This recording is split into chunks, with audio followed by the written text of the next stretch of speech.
10 वाट्या होतच. खरोखर 10 वाट्या किती लहान एवढी ताकद आहे.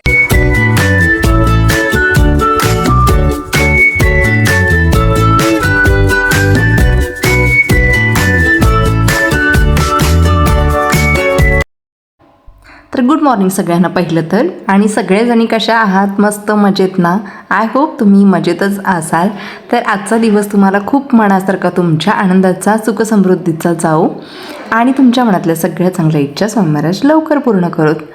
तर आज मी आलेले आहे, मी आणि अर्णव गाडीवरती आहोत आणि आम्ही आलेलो आहे बेडशेडवरती याकरता कारण आरूची तब्येत थोडीशी बिघडलेली आहे, जास्त नाही पण थोडीशी बिघडलेली आहे, त्यामुळे त्यालाच दाखवण्यासाठी मी दवाखान्यात घेऊन आलेले आहे इकडे. पण पहिला तर गेलो आम्ही पेट्रोल पंपावरती, कारण गाड्या तर सगळेजण फिरवतात, स्कूटी तर सगळेजण घेऊन जातात, पण त्याच्यामध्ये पेट्रोल मात्र कोण टाकत नाही. आणि गाडीचा काटा पेट्रोलचा इतका लो होता की अक्षरशः मला भीती वाटत होती की आम्ही तिथपर्यंत जातोय की नाही.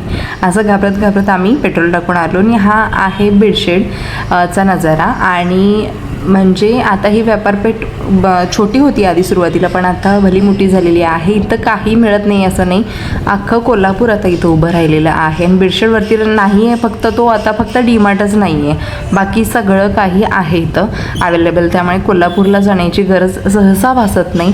काही मोठी कारणं असतील तरच कोल्हापूरला जावं लागतं. तर हा इकडे जो रोड जातोय ना तो बहिरेश्वरला जातो, आणि इकडे जो जातो तो सावरवडला, आणि हा स्ट्रेट जातो तो आमची गणेशवाडी धोंडेवाडी आणि वरती सातेरी महादेव डोंगर इकडे जातो. तर इकडेच दवाखाना आहे आणि तिथेच मला अर्णवला दाखवायचं आहे. आणि इथं जो दवाखाना आहे ते धन्वंतरी क्लिनिक आहे गावडे डॉक्टरांचा, आणि आम्ही तिथेच दाखवतो. माझ्या लहानपणापासून मी ना इकडेच दाखवतो, ह्याच डॉक्टरांना दाखवते आणि आम्हाला त्यांचाच इफेक्ट होतो, त्यामुळे आम्ही तिथंच दाखवतो सगळ्यांना. तर माझ्या अगदी लहानपणापासून हा दवाखाना आहे इकडे, मी जेव्हा मला कळतं ना तेव्हापासून मी बघते. तर हा धन्वंतरी क्लिनिक इथं आहे लहानपणापासून, आणि खूप छान डॉक्टर आहेत, गरज असेल तरच इंजेक्शन देतात. पण आरूमुळे आमची सतत आता तब्येत बिघडायला लागली, कारण तुम्हाला माहिती आहे की घरातला एक मेंबर आजारी पडला की सगळे आजारी पडतात, अख्खं घर आजारी पडतं. त्यामुळे आरू काय करतो की पावसात भिजतो, त्याला कानटोपी घाल, स्वेटर घालून शाळेला जा म्हटलं की तो ऐकत नाही, शाळेत गेलं की नुसता भिजतो. त्यामुळे तो आजारी पडला की आम्ही पण आजारी पडतो. तिकडं त्याला दाखवलं सरांच्या जवळ, गोळ्या औषध वगैरे घेतलेत, आणि मग त्याचं चाललं होतं की कारखाना मम्मी एकदा बघून येऊया. कारखान्यात मशिनरी आल्या होत्या तर त्याला पाहायच्या होत्या. तिथं एंटर केल्यानंतर लगेचच मला ही मस्त अशी आळूची पानं दिसली, त्यामुळे मागच्या वेळेस एकदा मी आणली होती आणि त्याला लगेच आणि परत पालवी फुटली होती बघा, आणि खूप छान पानं होती. त्यामुळे मम्मीनं लावलेली ही मी तुम्हाला बोलले होते मागच्या एका ब्लॉगमध्ये. तर हाच तो गड्डा आहे. तर इथून थोडीशी पानं घेतलीत, आणि हा कारखान्याचा एरिया आहे. कारखान्याचं तुम्हाला मी मागच्या ब्लॉगमध्ये दाखवलेलं आहे की रिनोव्हेशन कसं केलेलं आहे. त्यामुळे आता तर कारखाना मी आतमध्ये दाखवत नाही जास्त तुम्हाला, कारण अजून बऱ्यापैकी काय चालू केलेलं नाही, मशिनरी अजून बसवायच्या आहेत, त्यामुळे मशिनरी फक्त तुम्हाला दाखवते. तर हा बॅक साईड म्हणजे कारखान्याची डावी आणि उजवी साईड आहे. मस्त असा हिरवागार नजारा आहे. आणि ह्या बघा मशिनरी ज्या आता पुण्याहून आलेल्या आहेत, आणि मस्त अशा मशिनरी खूप मोठ्या आहेत, त्याचे पार्ट वेगळे करून त्यांनी पाठवलेले आहेत. पुण्यातून गाडी आलेली त्याची, आणि पुण्यातून सगळ्या मागवलेल्या आहेत, आणि खूप छान मशिनरी आहेत. ज्या दिवशी ते सेटअप बसेल त्या दिवशी तुम्हाला मी त्या नक्की परत एकदा त्याची टूर देईल. तर हा जो नजारा दिसतोय तो सगळा कारखान्याच्या आजूबाजूचा आहे, आणि हा मेड्याचा माळा आहे. त्याच्यानंतर मी काही दुपारी शूट करू शकले नाही, डायरेक्ट रात्री. Hello, welcome back to my channel. मी सुप्रिया, आणि सुप्रियाज ब्लॉगमध्ये तुमचं मनापासून स्वागत आहे. तर सगळ्यांना श्री स्वामी समर्थ. स्वामी महाराज तुमच्या मनातल्या सगळ्यांच्या चांगल्या इच्छा लवकरात लवकर पूर्ण करत ही त्यांच्या चरणी मनापासून प्रार्थना. तर काल मला इन्व्हिटेशन आलं होतं. तर बिडातली माही आहे, गावातल्या लोकांना माहिती असेल की बिडाची आज माही आहे बिडामधली. तर काल इन्व्हिटेशन त्याचं आलं होतं, पण माझ्या डोक्यातून अक्षरशः निघून गेलं होतं की आज आपल्याला जेवायला जायचं आहे. आणि विनायक भाऊ ज्यांच्या घरी आम्ही जाणार आहे त्यांनी ह्यांनी मला सांगितलं होतं की यायलाच पाहिजे म्हणून. आणि आत्ताही त्यांचा फोन आल्यावर नंतर माझ्या लक्षात आलं की यायलाच पाहिजे असं म्हणून त्यांनी आग्रह धरून बसलेत आता. आणि मी आता नाही म्हणत होते, फक्त यांना पाठवते, हे पण अजून आलेले नाही आहे, त्यांना पाठवते म्हटलेलं, पण त्यांनी खूपच आग्रह करायला लागले. त्यामुळे आता मी आवरून घेते. अजून हे आलेले नाहीत, तर हे येईपर्यंत मी आवरून घेणार आहे, आणि मग आम्ही दोघं आणि मुलं पण जाणार आहे. तर मावशी ज्या आहेत विनायक भाऊंच्या आई आणि त्यांची फॅमिली सगळीच खूप छान आहेत. तर आता पुढे आपण गेल्यानंतर तुम्हाला मी दाखवेलच. तर ना सख्या मावशीपेक्षा जास्त जीव लावतात त्या आणि खरंच सगळंच कुटुंब एकच नंबर आहे. तर त्यांच्या घरी आपल्याला जायचं आहे, तर त्याच्या आधी मी आवरते आधी तिकडं जायच्या आधी आणि तयार होते ते येईपर्यंत. मग भेटू आपण डायरेक्ट त्यांच्याच घरी. विनायक भाऊनींना फोन केलेला मी अक्षरशः विसरून गेले होते. काय सांगायचं, अचानक त्यांचा फोन आला आणि मग माझी तारांबळ उडली. मी जेवण करायला घेणारच होते तोपर्यंतच विनायक भाऊंचा फोन आला आणि मग यांना मी कॉल केला. तर हे यांना यायला वेळ होणार होता, यांचं महत्त्वाची कामं होती आणि मी यांना सकाळपासून एकही म्हणजे फोन केलेत मी, पण असं मला जस्ट डोक्यात नाही आहे. तर मी यांना तर काय सांगणार की बाबा आपल्याला जायचं आहे जेवायला. आणि मग विनायक भाऊंचा फोन आल्यानंतर मी त्यांना कॉल केला की असं असं आपल्याला जायचं आहे म्हणून.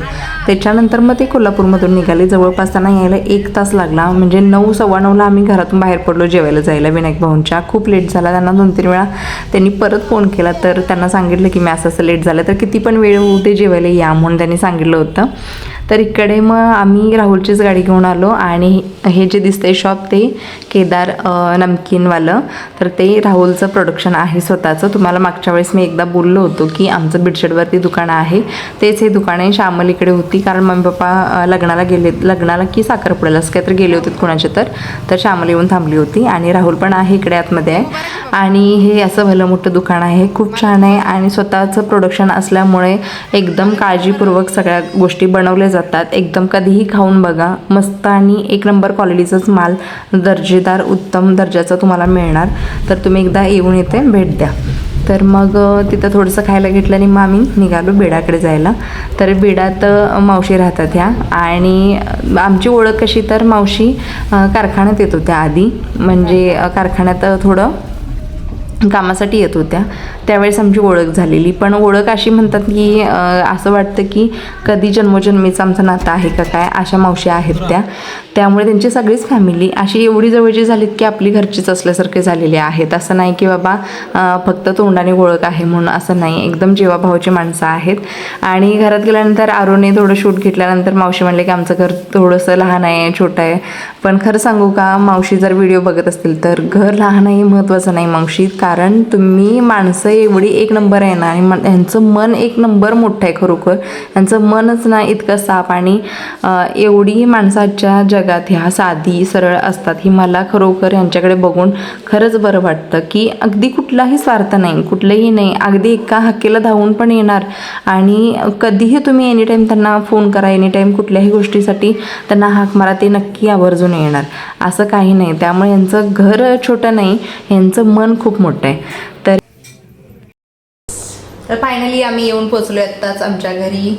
तर राहुलची गाडी घेऊन गेलो होतो आम्ही. काय 2 व्हीलरवरती एवढे सगळेजण बसत नाही, त्यामुळे राहुलची इको घेऊन गेलो. इकोच ना इको घेऊन गेलो होतो. त्यामुळे जेवण मस्त झालं. मावशींनी आग्रहाचं निमंत्रण दिलं होतं, त्यामुळे मस्त छान असं जेवण. आणि खूप छान माणसं आहेत ती, खरोखर साधी सिंपल आणि सरळ मार्गाने चालणारी माणसं आहेत. आणि खरंच माझ्या सख्या मावशीपेक्षा जास्त प्रेम त्या देतात. सगळीच फॅमिली, ऑल फॅमिली चांगली आहे. विनायक भाऊसुद्धा खूप छान आहेत, अगदी मोठ्या भावाप्रमाणे म्हणजे काळजी पण करतात आणि आठवणसुद्धा ठेवतात आमची सगळ्यांची. आरू, जेवण तुला कसं वाटलं रे? मस्त. तुम्ही सांगितलं नाही जेवण कसं झालेलं? छान झालं, 1 नंबर क्वालिटी. आणि विषय म्हणजे रस्सा जो झालेला एवढा छान झालेला ना, मला मस्त वाटलं. पण तांबडा रस्सा एवढा आवडला ना मला, 1 नंबर आवडला तांबडा रस्सा. त्यामुळे मी 4 वाटे प्यालो. हो, तुम्ही ना मटण खाण्याची माणसं आहे, त्यामुळे तुम्ही 4 वाट्या काय 10 वाट्या पण पिणार तुम्ही. फक्त लाजू ना तिथं 4 वाट्या पिल्यात, नाही तर इतर वेळी म्हणजे 10 वाट्या होतं. खरोखर 10 वाट्या किती लहान, एवढी ताकद आहे त्यांची.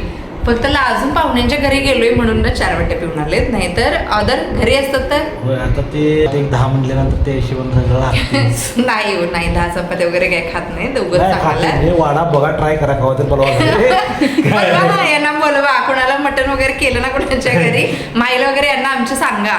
हे लावले त्यांनी, पैज लावले 10 चपात्या आणि 1 किलो मटण हे खाणार.